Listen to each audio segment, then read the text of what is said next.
웨비나 시리즈 마지막입니다. 5번째 시간 MSA와 서비스 메시에 대해서 시작하도록 하겠습니다.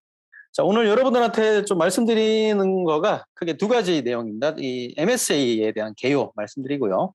그리고 이제 아코디언 버전 2에 포함되어 있는 이 서비스 메시가 어떤 기능을 해주고 MSA에서 어떤 역할을 하는지 이런 부분 또 여러분들께 말씀을 드리도록 하겠습니다.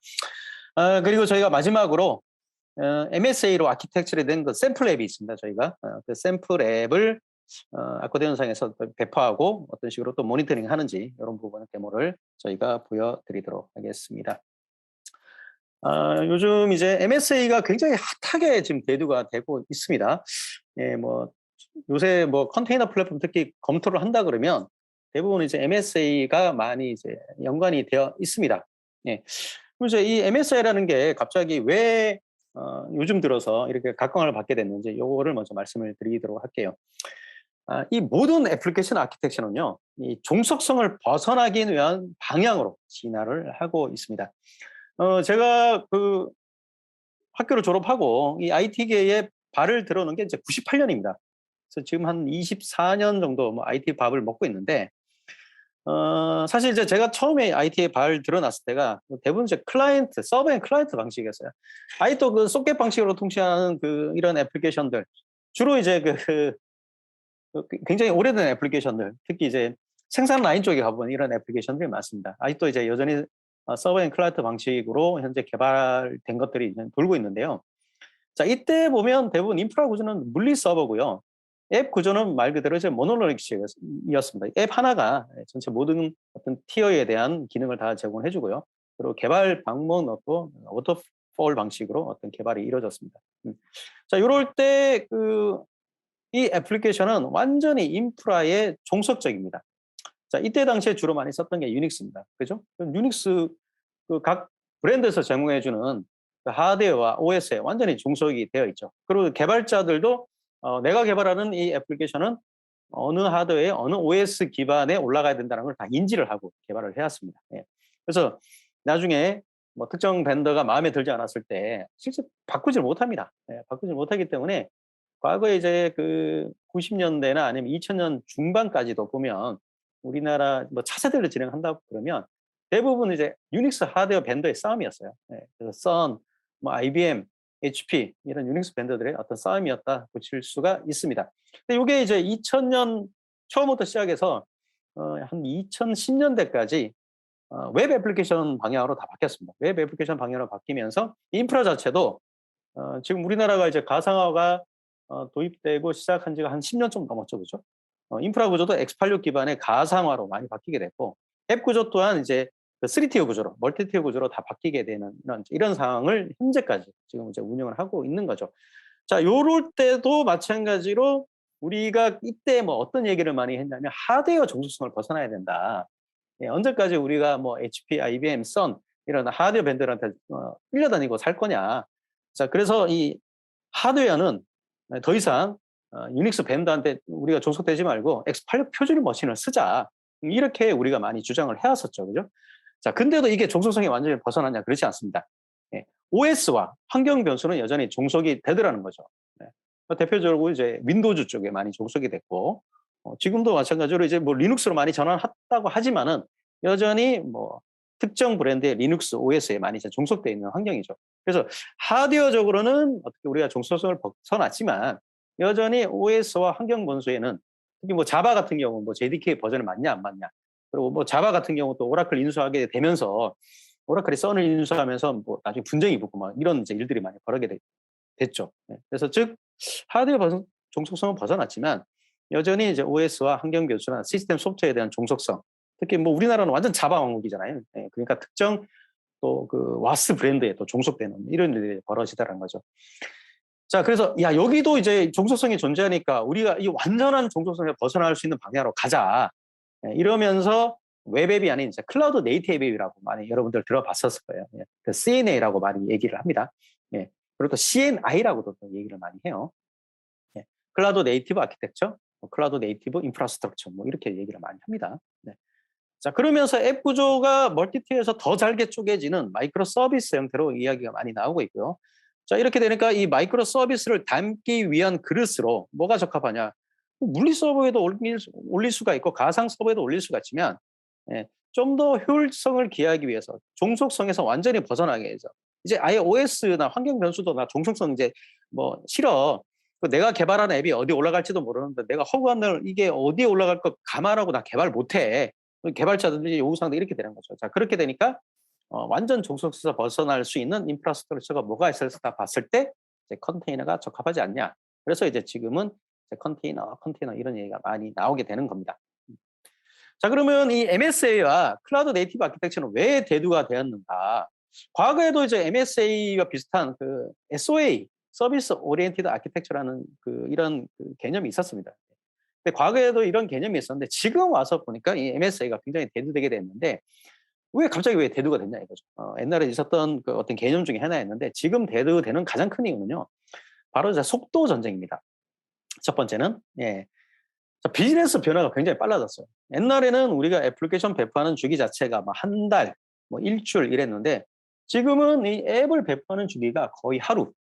특히 그 포털 회사나 그 닷컴 회사들은 거의 하루에도 수십 번을 배포하는 이런 회사들도 존재를 합니다.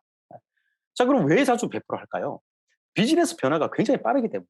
특히 모바일 환경으로 넘어가면서 상당히 많은 비즈니스 변화가 일어나게 되고 앱의 배포 주기, 앱의 변화 주기가 상당히 굉장히 짧아졌다는 거죠. 거의 하루로 상당히 많이 이제 줄어졌다는 겁니다. 자, 이렇게 되니까 어떻게 됩니까? 신속하게 배포를 해야 됩니다. 그죠? 그리고 잘못되면 또 실속하게 롤백을 해야 되고, 자, 필요한 경우 어떻습니까? 확장성. 예.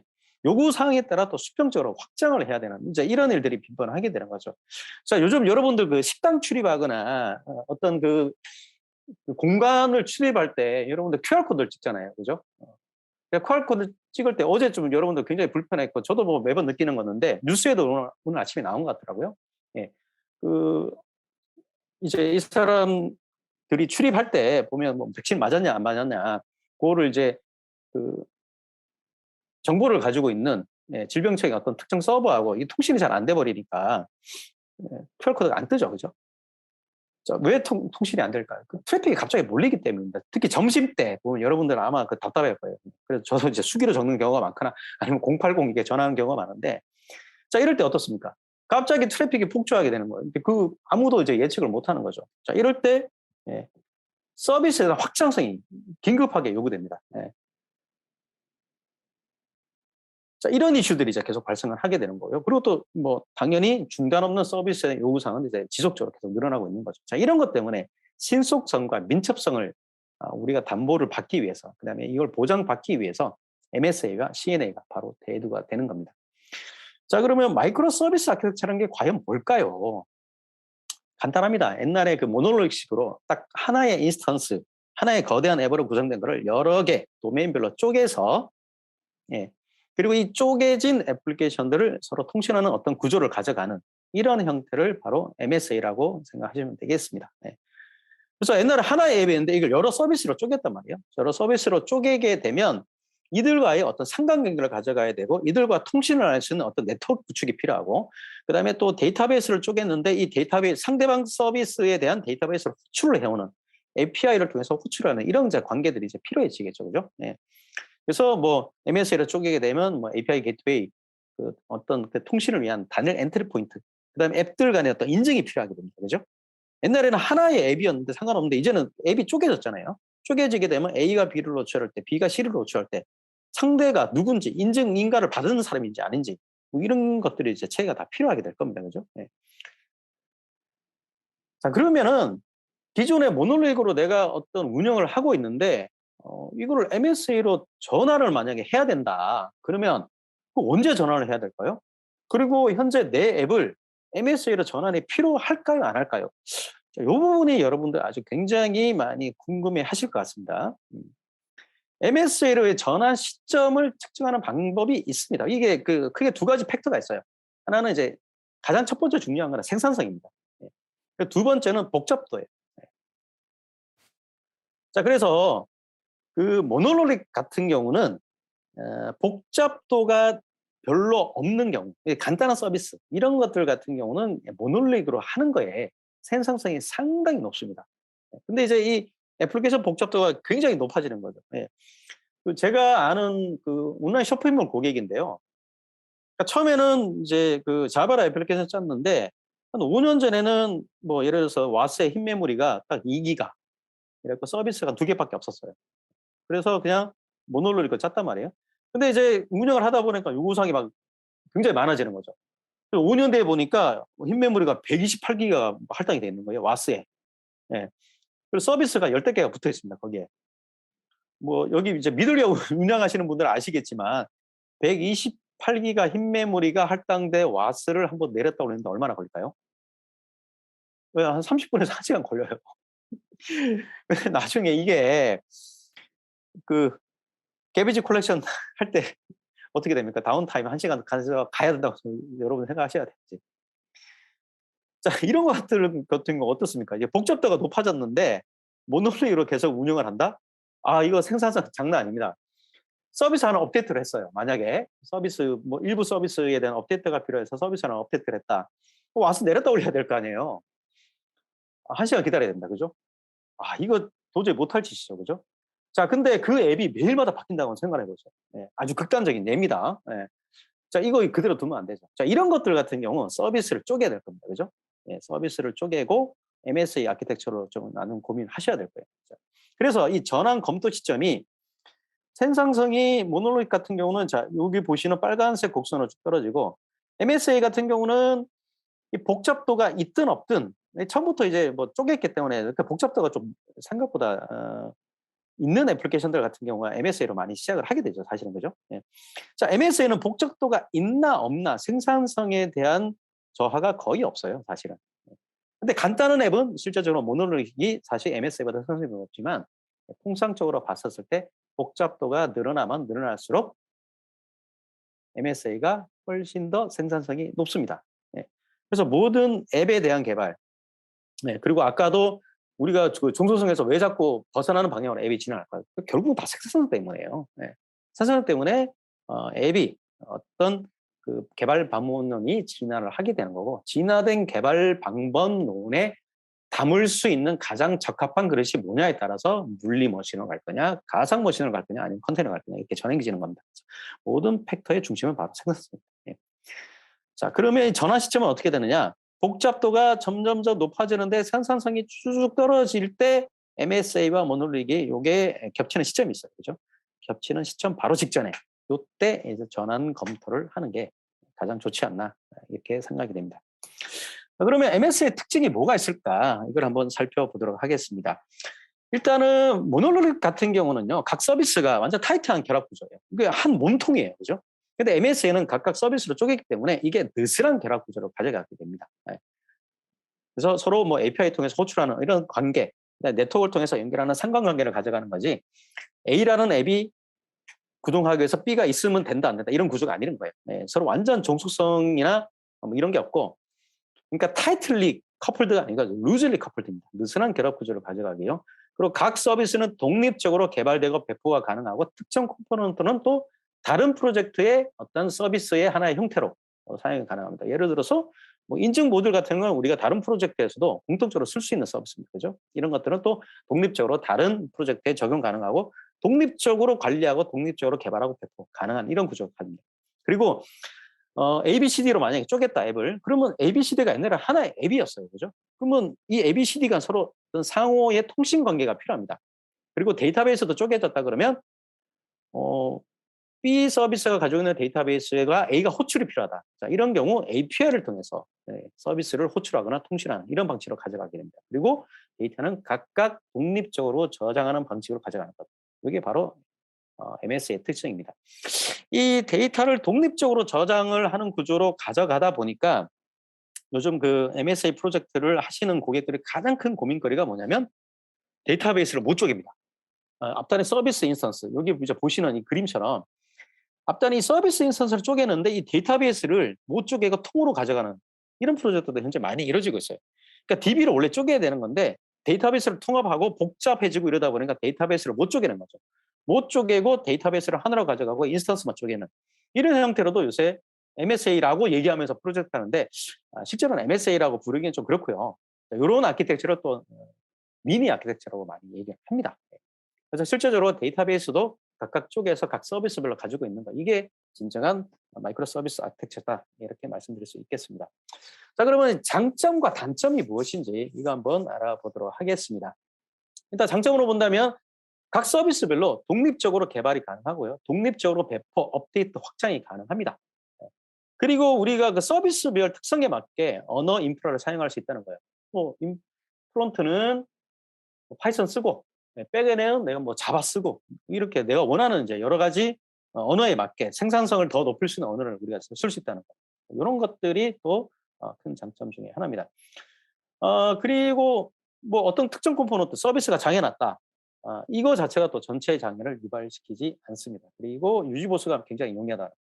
예를 들어서 인증에 대한 서비스만 내가 업데이트가 필요하다. 그럼 거기만 이제 업데이트를 하면 되는 거예요. 그죠? 근데 모노리틱 구조는 그게 안 되죠. 내가 인증 하나만 고쳤는데 전체 서비스를 내렸다 올려야 되는 거예요. 앞서 제가 말씀드린 특정 어떤 고객, 쇼핑몰 고객, 128기가의 흰 메모리가 할당된 와스를 운영하는 고객. 이제 이런 데 같은 경우는 유지보수 하려고 그러면 거의 맘먹고 해야 됩니다. 그죠? 자, 그에 반면 단점이 존재합니다. 이게 서비스가 나눠졌잖아요. 그럼 얘네들 간의 서비스를 어떻게 통신을 하게 할 거냐. 서로 이제 호출을 해오는 구조가 되다 보니까 통신 방법이 이제 필요합니다. 이거 제가 오늘 중심 주제입니다. 이게 그 통신 방법이. 그리고 이제 서비스 호출을 각각 해야 되기 때문에 이 구조 자체가 모노리틱보다 복잡합니다. 그리고 서로 이제 통신해서 API 호출하고 뭐 이런 것들이 빈번하다 보니까 성능이 모노리틱보다 저하가 됩니다. 이게 그 굉장히 많이 착각하시는 게 MSA로 쪼개면 성능이 많이 좋아지지 않겠냐 이렇게 생각하는데 그렇지 않습니다. 예, 모노리틱보다 성능이 저하될 수 있습니다. 그리고 성능이 더 빨라진다고 장담 못해요. 저희가 봐온 바로는 성능이 그렇게 좋아진 데가 없습니다. 오히려 모노리틱보다 성능이 떨어져요. 그럼 왜 성능이 왜 좋아진 데는 뭐죠? 10년 전에 모노리틱으로 개발된 거를 지금 MSA로 쪼개니까 스토리지하고 머신하고 이런 성능이 훨씬 더 좋아졌잖아요. 특히 네트워크 성능이 좋아졌잖아요. 그러니까 하드웨어빨로 성능이 좋아지는 겁니다. 그리고 데이터 중복, 데이터를 이제 쪼개기 때문에 쪼개서 각각 서비스가 가져오기 때문에 데이터 중복이 발생할 수 있습니다. 그렇기 때문에 정합성 보장이 쉽지 않아요. 그래서 실제적으로 정합성이 완전히 보장이 돼야 되는 백단의 어떤 업무들, 뭐 예를 들어서 은행 원장, 돈과 관련된 거, 뭐 이런 거 같은 경우는 오히려 MSA 자체가 좀 위험해질 수 있습니다. 그리고 각각 서비스가 쪼개졌어요. 그러면 서비스별로 쪼개진 거대로 개발을 하는 팀들이 나눠져 있겠죠. 자, 그러면은 이 앱을 나중에 합쳐서 하나의 그 서비스로 또 런칭을 해야 되기 때문에 각각의 서비스별로의 어떤 단위 테스트와 그다음에 이 앱들을 다 모아서 통합하는 통합 테스트하는 이런 정책 수립이 반드시 필요합니다. 자, 그러면은 API 게이트웨이 얘기가 많이 나옵니다. MSA를 구성을 할 때. 자, API 게이트웨이가 뭐냐? 여기 보시면은 요 이제 서비스 쪼갰잖아요. 그죠? 서비스를 쪼갰으면 A, B, C라고 쪼갰다. 그러면 A가 B를 호출하고 B가 C를 호출하고 C가 A를 호출하고 C가 B를 호출하는 이런 상관관계, 호출 관계를 다 코딩으로 넣어야 되잖아요. 그죠? 근데 나중에 서비스가 얼마나 쪼개지고 서비스가 얼마나 더 붙을지 이 개발자가 그거 알고 개발하기가 쉽지가 않습니다. 그리고 뭐 MSA가 뭐 200개, 300개, 500개 늘어났다. 그러면 이 500개의 인스턴스가 상관관계가 어떻게 되는지 알고 개발자들이 코딩해가지고 개발을 해야 된다? 이거 죽어요. 그죠? 자, 그래서 그러지 말고 단일 엔트리 포인트를 하나 두자. 단일 엔트리 포인트를 하나 두고 그냥 API 게이트한테 다 물어보게 만들자.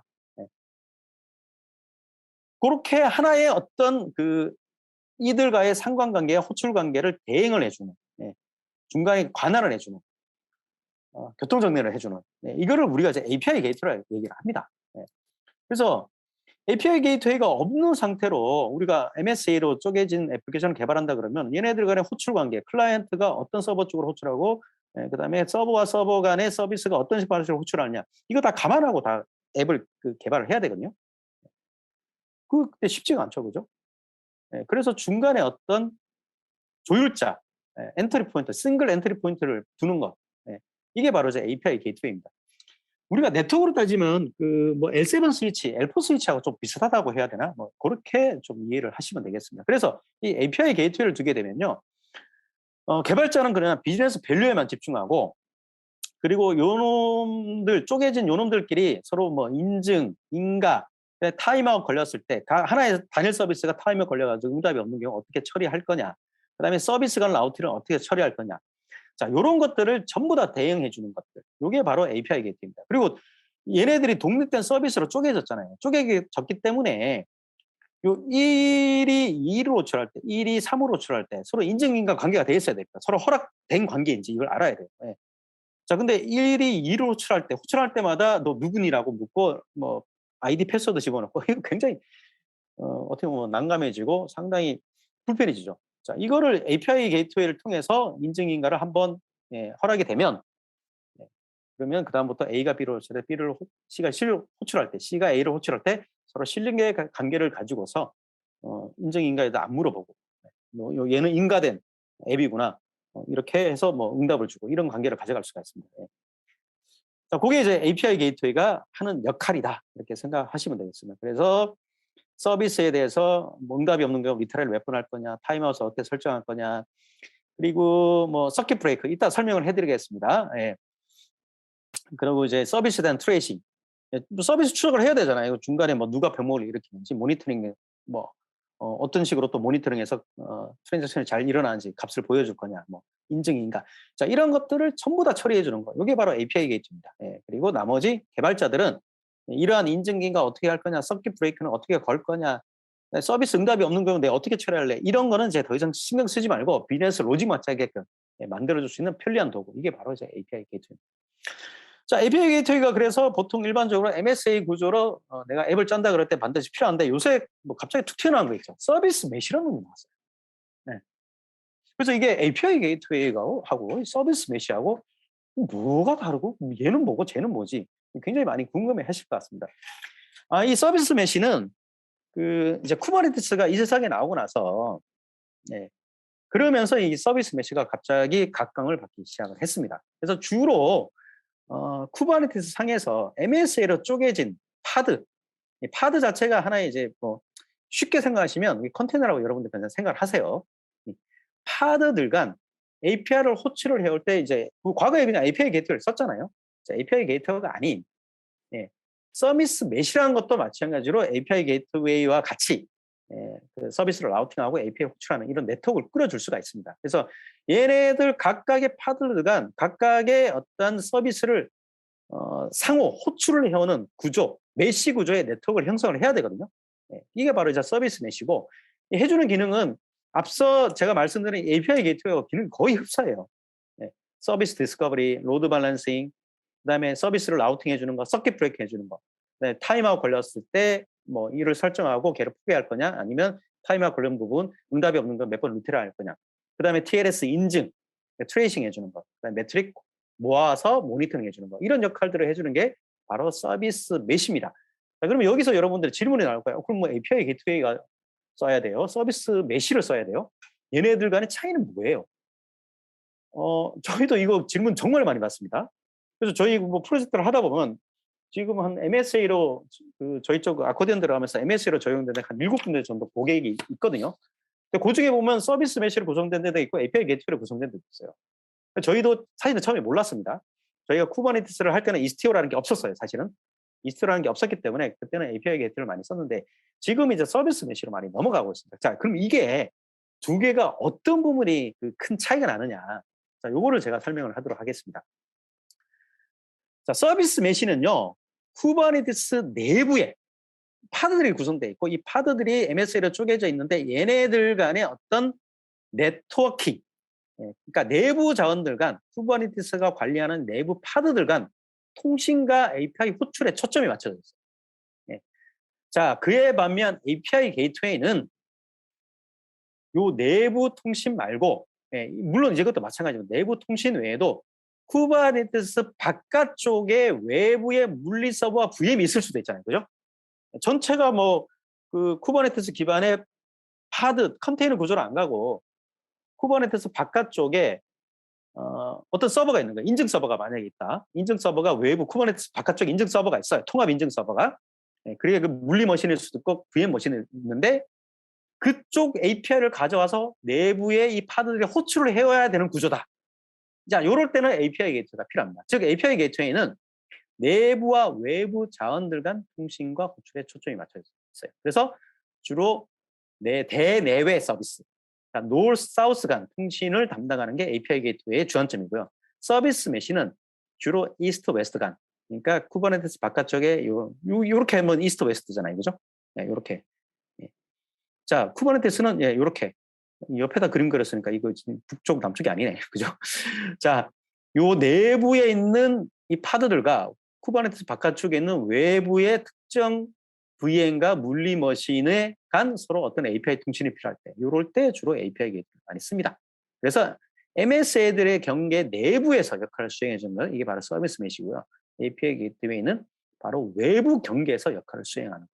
즉 외부에 있는 서버에서도 API를 가져와서 호출을 해야 되냐, 혹은 내부에 요 파드들 있죠. 파드들로 구성된 요 서버들이 외부 기관에서 요 API 가져가서 데이터를 어떤 공유할 부분들이 필요하냐. 자, 요럴 때 API 게이트들이 이제 필요한 겁니다. 그래서 우리가 외부에 노출할 필요 없어. 그냥 우리는 내부의 파드들 간 서로 호출하는 관계만 필요해. 자, 이러면 서비스 메시만 구성하셔도 돼요. 네. 그리고 점점 자, 그러면은 뭐 내부도 해야 되고 외부도 해야 되면 API 게이트웨이하고 서비스 메시 다 필요하겠네요. 다 필요할 수도 있습니다. 근데 지금은 어떻게 되냐? API 게이트웨이가 서비스 메시의 피처를 가져가고 있고요. 서비스 메시가 API 게이트웨이 피처를 가져가고 있어요. 그래서 지금은 두 개가 서로 경합하는 구조로 가져갑니다. 네. 그 흔한 말로요. 쉽게 얘기하면 그 떡볶이 파시는 분이 갑자기 오뎅을 팔기 시작하겠고 옆집 가게가 오뎅 원래 팔던 분인데 옆집에 떡볶이가 잘 되니까 떡볶이를 팔기 시작한 거예요. 그래서 둘이 막 경합합니다. 지금 API 게이트웨이와 서비스 메시가 지금 그런 관계가 되고 있어요. 네. 그래서 API 게이트웨이에 원래 고유 역할이 있었는데 서비스 메시, 그러니까 쿠버네티스가 워낙 강해지다 보니까 서비스 메시가 하는 역할처럼 점점 이동을 하고 있고요. 그러니까 피처를 막 집어넣는 거죠. 새로운 피처를. 그리고 서비스 메시 또한 API 게이트웨이가 전통적으로 해왔던 역할을 예, 지금 피처를 막 집어넣어가지고 지금은 두 개가 거의 뭐 기능적으로 거의 비슷해지고 있는 그런 형국으로 현재 가져가고 있습니다. 예. 자, 그리고 얘네들이 또 큰 차이점 중에 하나가 서비스 메시는 분산형 아키텍처예요.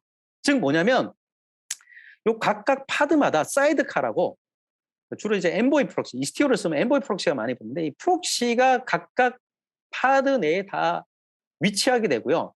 이 프록시를 통해서 모든 기능을 다 수행을 합니다.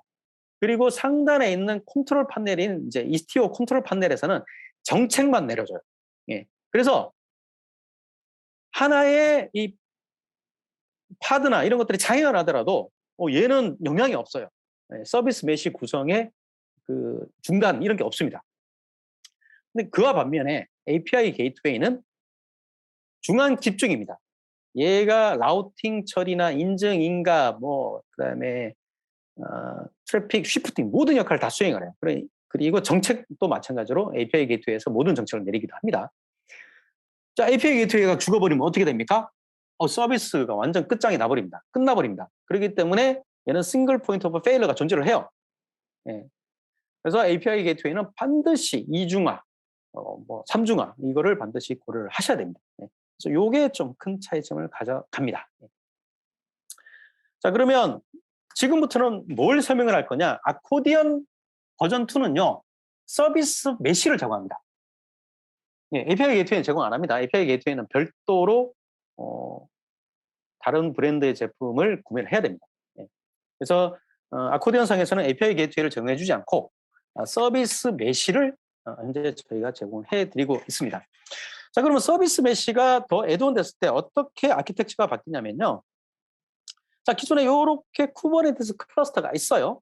예, 이 쿠버네티스 클러스터 상에서 이스티오가 추가적으로 그 컨테이너 형태로 제공이 되고요. 이게 컨트롤 판넬과 데이터 플레인, 그러니까 컨트롤 플레인과 데이터 플레인으로 나눠지게 됩니다. 그래서 컨트롤 플레인은 모든 정책을 내려주게 되고요. 그리고 이 컨트롤 플레인 내에는 파일럿, 스테들, 갤리 이 세 개의 컴포넌트로 구성되어 있고요. 데이터 플레인이 실제 모든 일을 수행을 합니다. 누가 프록시가. 그래서 이 주로 엔보이 프록시가 깔리게 되는데 파드 안에 서비스 메시로 구성되는 모든 파드에는 엔보이 프록시가 다 구성이 되게 돼요.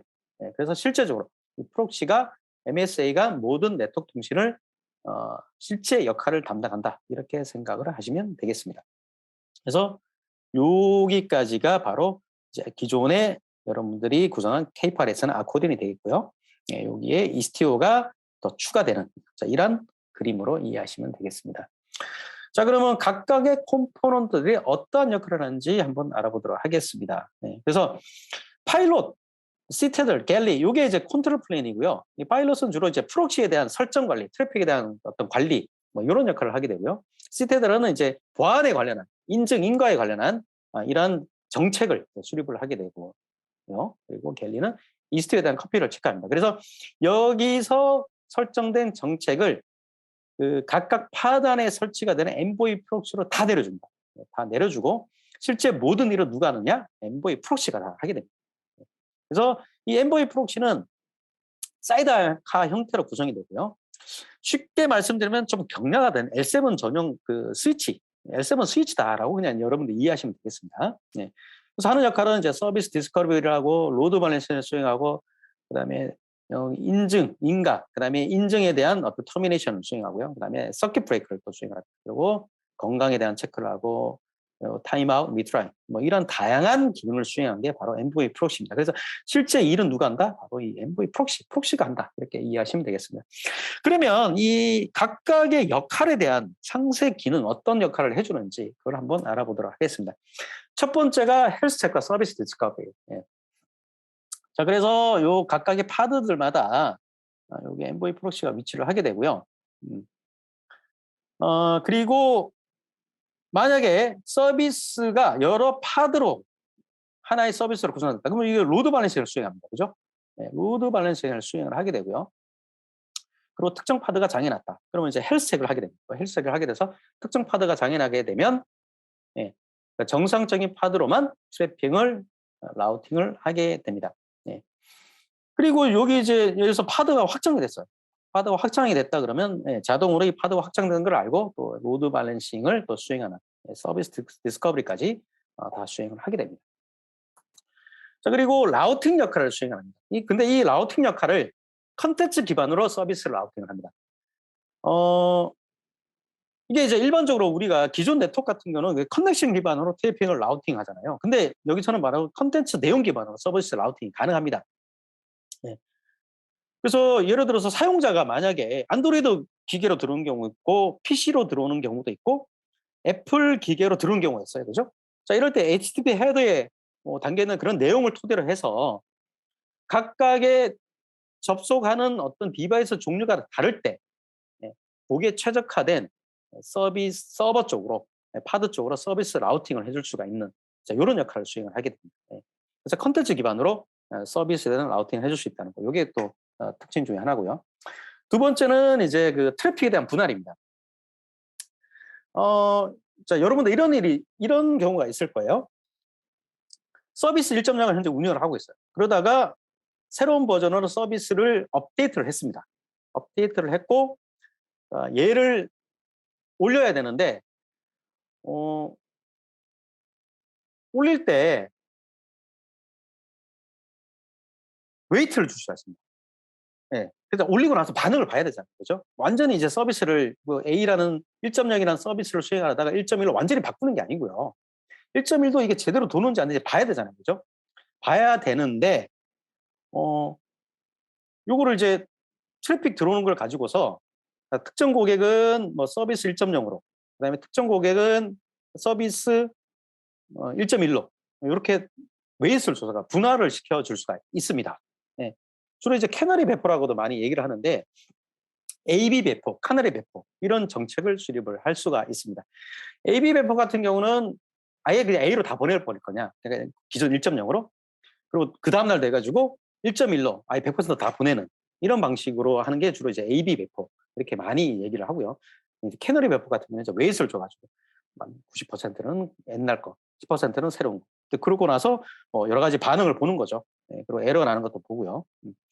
요게 롤링 업데이트하고 뭐가 다르냐 많이 질문하는데 롤링 업데이트는 그 새로운 버전 올라오게 되면요. 옛날 버전은 내려버립니다. 그냥.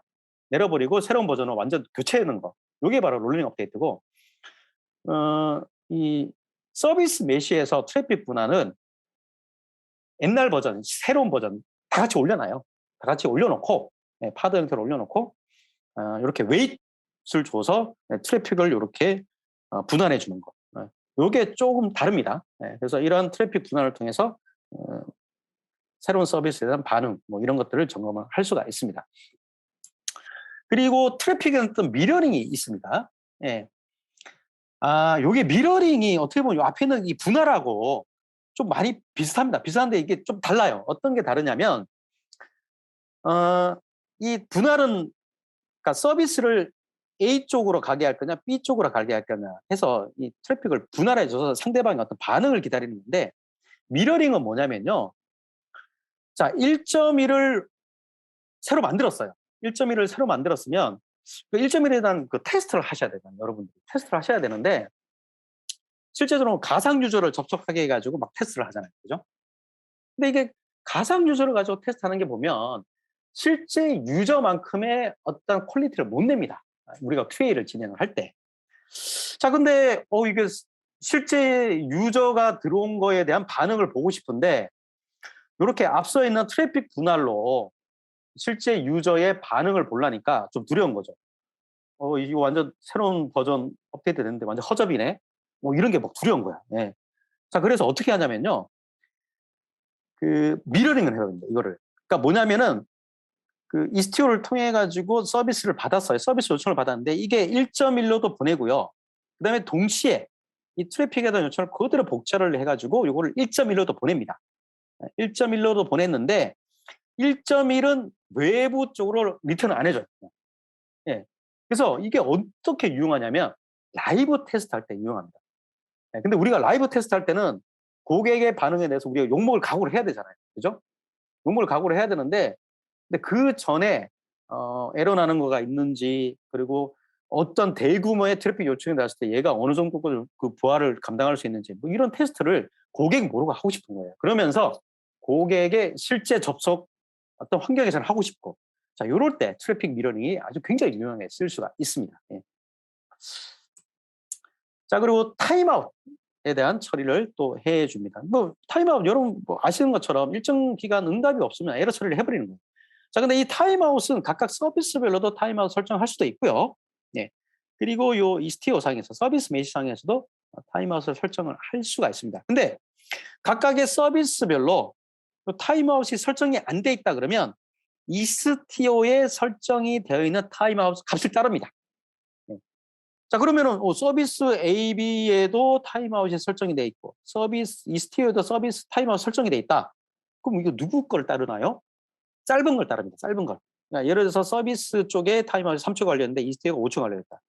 그러면 서비스에 걸려있는 타임아웃을 먼저 짧은 놈을 우선순위로 따릅니다. 그래서 이런 타임아웃을 설정을 해서 C가 만약에 응답이 없다. 자, 그러면은 A, B, C가 결국은 하나의 뭐 쉽게 말씀드려서 하나의 여러분들한테 홈페이지를 보여줘야 되는데 C가 응답 올 때까지 A, B가 기다리게 되면 이건 이제 그 서비스 사고가 이루어질 수가 있죠. 자, 그래서 C가 만약에 응답 기간 동안 서비스가 없으면 A, B는 그냥 리턴을 해버리고 C는 포기합니다. 리트라이 해보고 안 되면 포기를 해버리는 거죠. 그래서 여러분들 뭐 쉽게 말해서 뭐 홈페이지 띄우다 보면 특정 어떤 컨텐츠가 뭐 404 납파운드가 뜨거나 에러가 뜨거나 뭐 이런 이상한 문구 뜨는 경우 여러분 종종 보잖아요. 이제 그런 게 바로 이제 타임아웃. 거기에 해당되는 서비스가 타임아웃 걸려서 그런 거예요. 네. 그리고 이제 서킷 브레이크 부분이 있습니다. 이 서킷 브레이크 부분은 뭐냐면 서비스가 과다한 요청이 몰렸을 때, 그러면은 그러니까 예를 들면 서비스 C가 과다한 요청이 왔었을 때 서비스 C가 잘못하면 다운이 발생을 하거나 아니면 타임아웃 걸려가지고 서비스를 응답을 못 주는 경우가 있어요. 자, 요럴 때 어떻게 하느냐? 트래픽에 대한 어떤 리밋을 겁니다. 그래서 뭐 이런 리밋을 걸어서 그 리밋을 차게 되면 서킷 브레이크가 걸리게 들게 되고 그다음부터는 응답을 아예 안 받습니다. 응답을 안 받고 그럼 응답 못 받은 그 클라이언트 쪽의 요청은 어떻게 하느냐? 뭐 그런 경우는 뭐 여러 가지 방법이 있겠지만 뭐 쉽게 할 수 있는 방법이 이제 다른 에러 메시지를 보내는 웹페이지 쪽으로 그냥 이렇게 라우팅을 시킬 수가 있겠죠, 그죠? 그래서 요청 거부 시에는 에러 메시지를 응답하는 것들, 이런 식으로 관리하는 것들, 이런 것들이 바로 이제 서킷 브레이크입니다. 그래서 이런 리밋을 거므로써 과부하에 대한 어떤 전체적인 서비스로 이어지는 이런 장애를 사전에 방지하는 이런 게 바로 이제 서킷 브레이커입니다. 자, 그리고 폴트 인젝션이라는 게 있어요. 자, 이거는 뭐냐면요. 서비스 호출을 했어요. 근데 장애를 아예 유발시키는 로직이 정상적으로 작동하는지 안 하는지 여부를 확인할 때, 이럴 때 바로 폴트 인젝션을 씁니다. 그래서 폴트 인젝션을 설정을 해버리면 아예 일부러 장애를 유발시켰고, 그 장애가 유발됐을 때 어떻게 이 앱이 작동을 하게끔 로직을 다 짰잖아요. 그 로직이 정상적으로 작동하는지 안 하는지 이를 확인할 때, 주로 이제 개발계나 테스트계에서 이걸 주로 씁니다. 그래서 폴트 인젝션을 또 서비스 메시에서 설정해서 쉽게 이 부분을 처리할 수가 있습니다. 그리고 또 해주는 게 바로 이제 인증, 인가분입니다.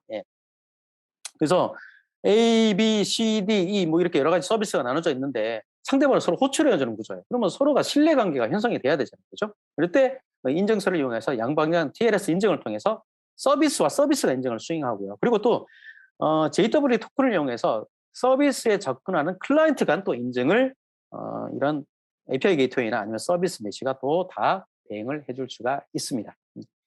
그리고 이제 마지막으로 하는 게 바로 모니터링. 그래서 모니터링은 아코디언 같은 경우는 저희가 키알리 기반의 모니터링을 활용하는데, 키알리하고 좀 다른 점은 키알리는 그 권한별 설정에 대한 것들이 안 됩니다. 근데 이제 아코디언은 그 권한별 설정이 다 가능하고요. 내가 접근 가능한 파드들이나 네임스페이스에 대해서만 모니터링을 할 수가 있습니다. 그래서 MSA가 상관계를 전부 다 가시화를 해줍니다. 가시화를 해주고 서비스 간 네트워크 트래픽이 얼마나 매출가 올고 어떤 흐름으로 현재 이어지고 있는지, 누가 병목을 일으켰는지 일목요연하게 다 보여주는 모니터링을 현재 저희가 제공하고 있습니다. 자, 그러면 지금까지 서비스 메쉬에 대한 소개를 다 마치고요. 저희 측 엔지니어인 김범승 과장이 실제 어떤 식으로 아코디언이 MSA로 짜여진 애플리케이션을 배포하고 관리하고 모니터링하는지 이 부분에 대한 데모를 진행을 하도록 하겠습니다. 안녕하세요. 멘텍 OSS 기술팀 김범승입니다. 먼저 ECTO에서 제공하는 샘플 애플리케이션 북인포를 배포해 놓았습니다. 시작에 앞서 배포된 샘플 애플리케이션에 대해 짧게 설명해 드리도록 하겠습니다. 북인포는 ECTO 기능을 시연하기 위해 4개의 개별 마이크로 서비스로 구성된 샘플 애플리케이션입니다. 북인포 애플리케이션은 4개의 개별 마이크로 서비스로 나뉩니다. 프로덕트 페이지 마이크로 서비스는 디테일 및 리뷰 페이지를 호출합니다. 디테일에는 책의 정보를 포함하고 있습니다. 리뷰 서비스에는 서평이 포함되어 있습니다. 또한 레이팅 마이크로 서비스를 호출합니다. 레이팅 서비스는 서평과 함께 순위 정보를 포함하고 있습니다.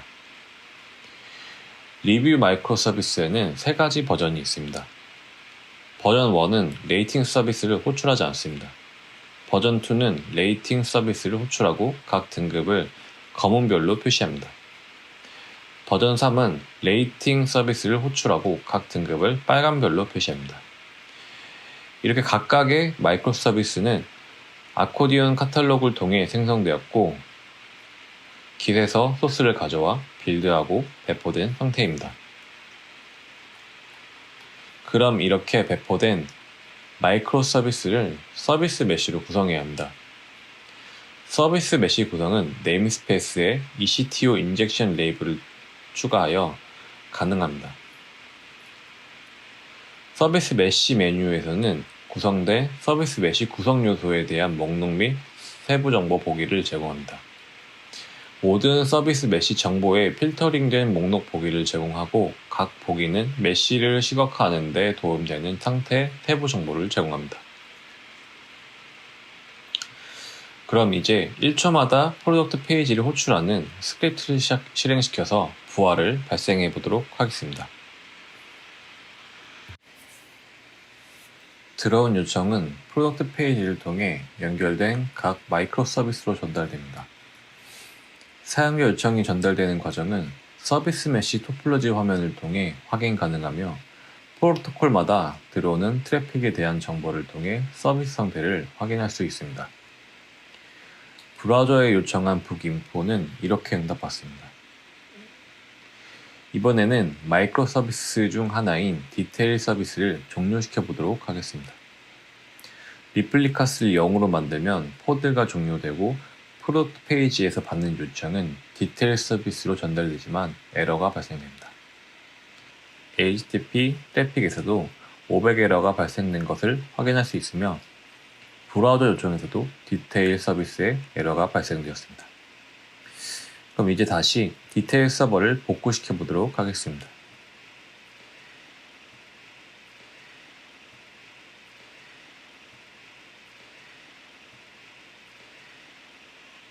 브라우저에서는 디테일 정보를 다시 가져오는 걸 볼 수 있습니다.